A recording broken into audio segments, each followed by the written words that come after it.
I'm gonna read it. What mistakes do people make when they move to a new country?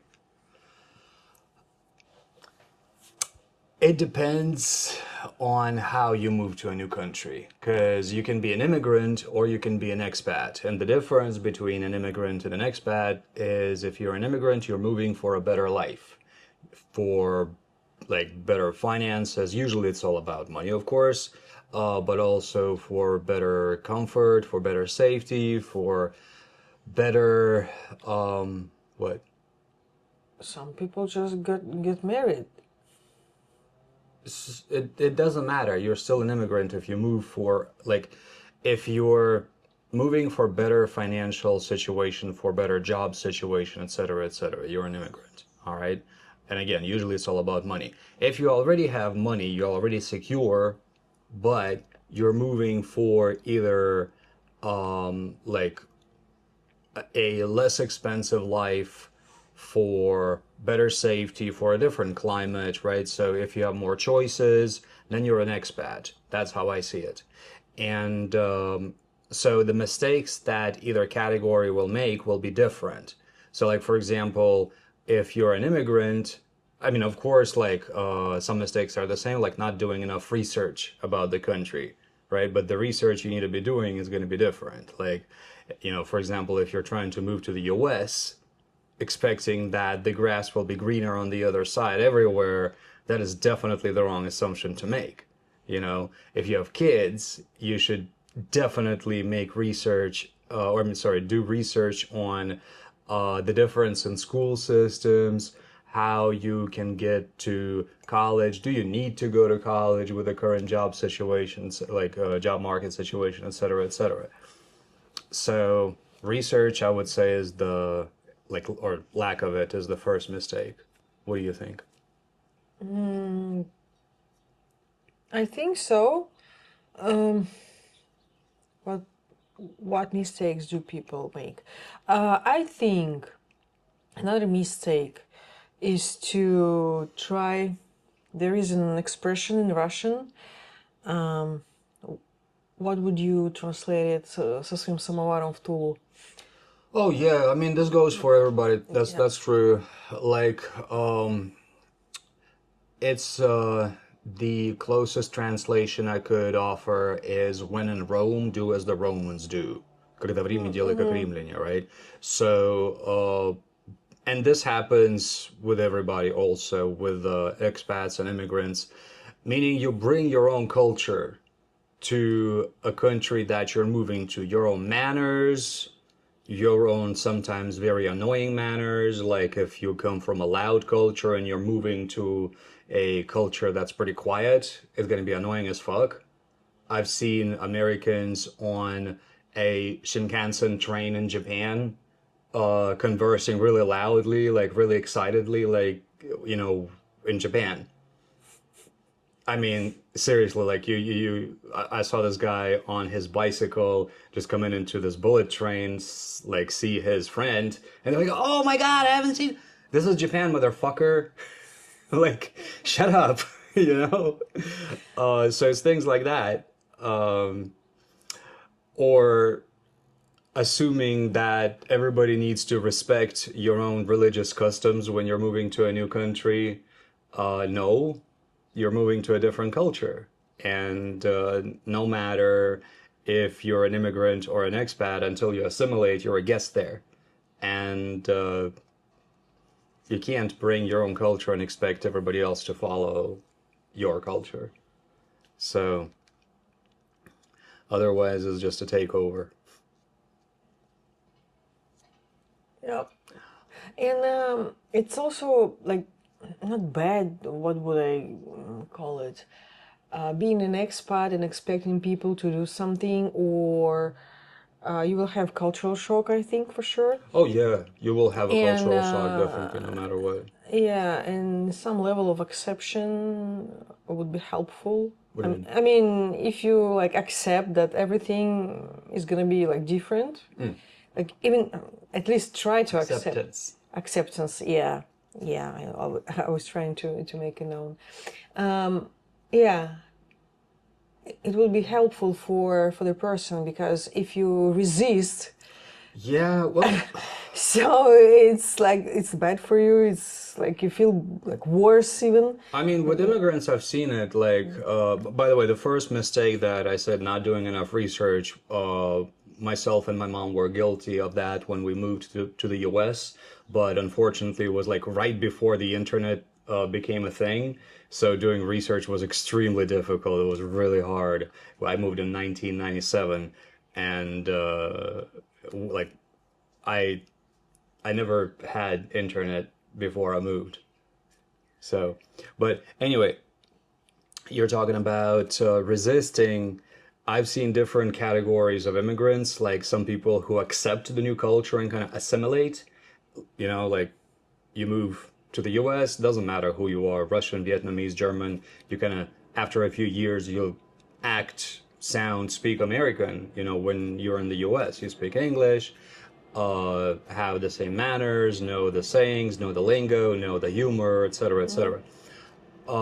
And then I've seen like many immigrants kind of stick to their own, like create these bubble communities, Vietnamese communities, Chinese communities, Korean communities, and just kind of hang out and brew within that community.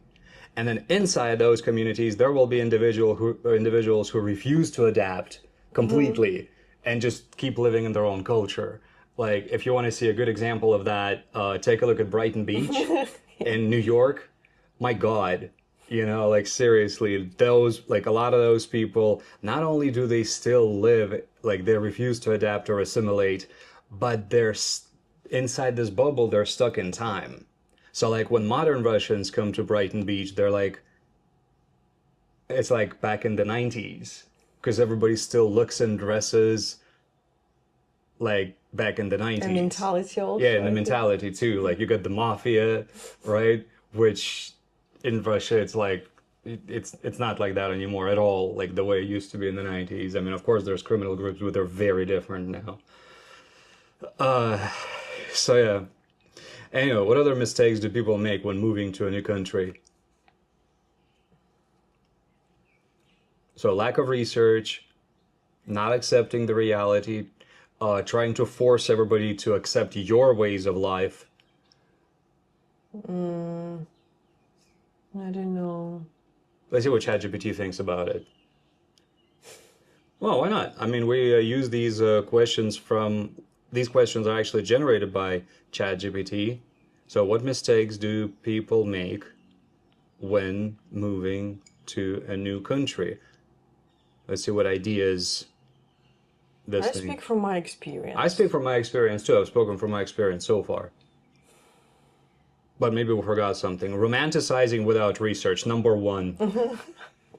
I mean, Yeah. yeah, exactly what I was talking about. Oh, yeah, this is a big one. Not understanding the visa situation. This is, This is also lack of research.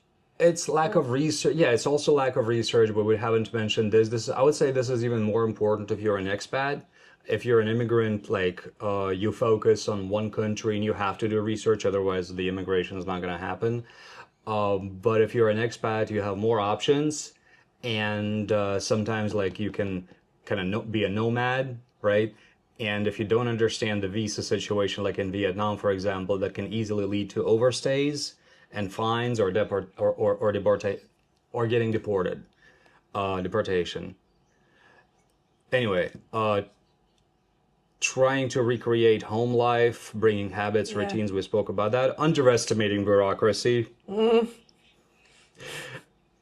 American bureaucracy, like if you compare it to Russian bureaucracy, they're just as huge, of dragons, like huge monsters, both of them, but they're very different in their nature. Very. And equally as annoying, but in very different ways. Like, like in the States, for example, you have to have a good credit history to rent a good apartment. This is partially why I'm an expat. Not that I have a bad credit history, but I don't want to deal with that shit. I feel a lot less free in the US with that than, somewhere in Asia. ignoring healthcare I realities. think in Russia it got better because in 90s you had to collect so much papers from different departments, for example, to It did get better. yeah, and now we have like everything online. Yep. So you can just send a request online and then get your documents. Nowadays, yeah, in Yeah. Russia, like the progress has been huge. It like paperwork happens within milliseconds. It's all online, like literally everything. Visas, friggin' passport documents, like filing for documents, healthcare stuff, all of it is processed online. It's great. I mean, there's different nuances to everything, but generally it's fast.